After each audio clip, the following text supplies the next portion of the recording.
आइए मित्रों, आज हम एक ऐसे विषय पर चर्चा करने जा रहे हैं जो विषय अपने आप में ज्योतिष में अपना महत्व रखता है। वह विषय है होलाष्टक। अब हम बात करेंगे कि होलाष्टक आखिर है क्या। आप सभी जानते हैं कि भारत एक परंपराओं और धार्मिक मान्यताओं से युक्त परिपूर्ण सांस्कृतिक पृष्ठभूमि से आपूरित देश है।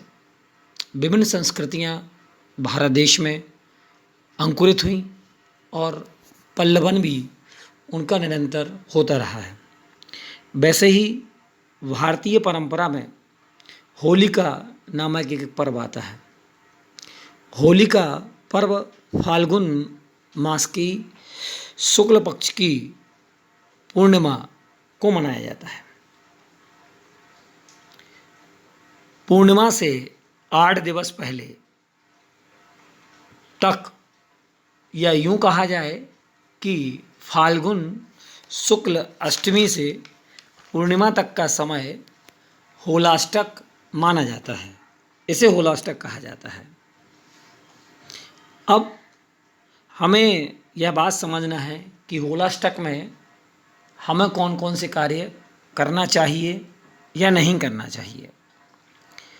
मूल विषय हम मुहूर्त चिंतामणि शुभाशुभ प्रकरण अध्याय 1 में श्लोक नंबर 40 पृष्ठ क्रमांक 20 और 21 पर बताया गया है कि विपासेरावती तीरे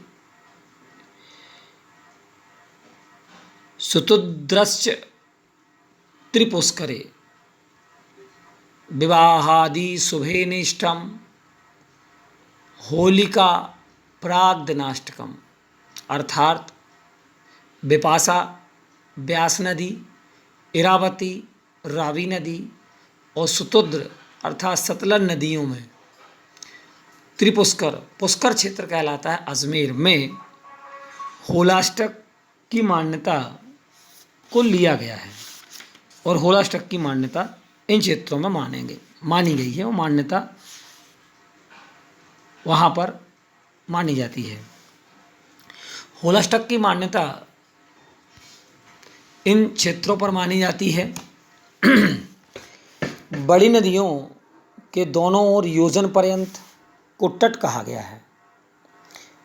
योजन से तात्पर्य नदी के 12 से लेकर 20 किलोमीटर तक को तट माना गया है। और ये तीनों नदियाँ पंजाब प्रांत में हैं।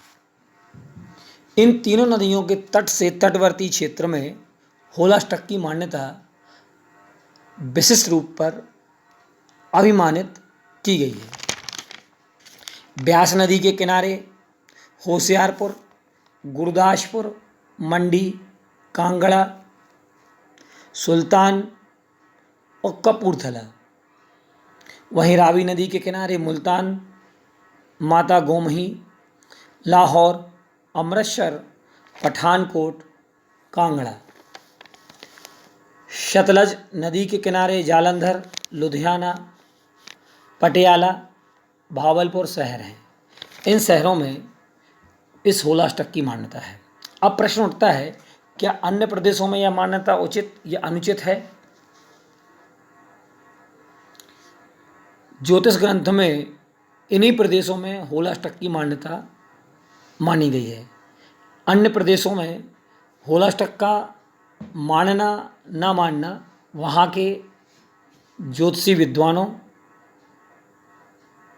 वहाँ के पंडितों और ज्योतिषविदों के विचार के विचाराधीन है।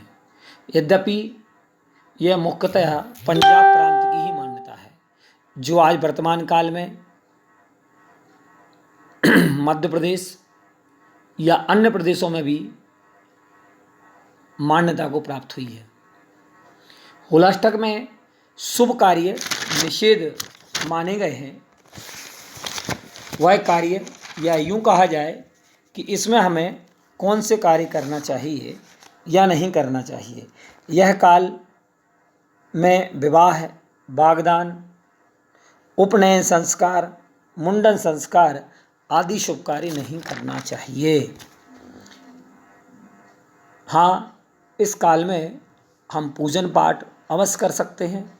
जैसे जैन संप्रदाय में इस काल में कार्तिक, फागुन और आषाढ़ के इन 8 दिनों में अष्टानिक महापर्व को मनाया जाता है। उसके पूर्व प्रावधान रखा गया है कि होलाष्टक के पूर्व एक शांतिनाथ विधान, शांति कर्म या अन्य पूजन अनुष्ठान कर लें, ताकि होलाष्टक में जो शुभ कार्य निषेध बताया गया है उस कार्य के दोष से मुक्ति मिले। यद्यपि पूजन पाठ के लिए कहीं भी निषेध नहीं है कि होलाष्टक में आप या होलाष्टक के पहले आप विधान करें, यह ऐसा उल्लेख ग्रंथों में नहीं मिलता। यह वहाँ के विद्वानों, ज्योतिषविदों ने एक काल की शुद्धि की अपेक्षा से, द्रव्य की शुद्धि की अपेक्षा से और भावों की शुद्धि की अपेक्षा से उस कार्य को और उस क्रिया को मान्यता प्रदान कर दी, जो आज वर्तमान में प्रचलन में आ गई। यह ग्रंथ में उल्लेख नहीं है कि होलाष्टक के पूर्व हमको शांति कर्म या विधान करना चाहिए। यह वहाँ का व्यक्तिगत मान्यता के आधार पर है। यदि हम विधान ना भी करें होलाष्टक में, तो भी हम कार्य को संपादित कर सकते हैं। धन्यवाद। ईमेल खोलने पड़े तो मैं जब यूट्यूब खोले, यूट्यूब चैनल खुल जाता है ना हमारे पास।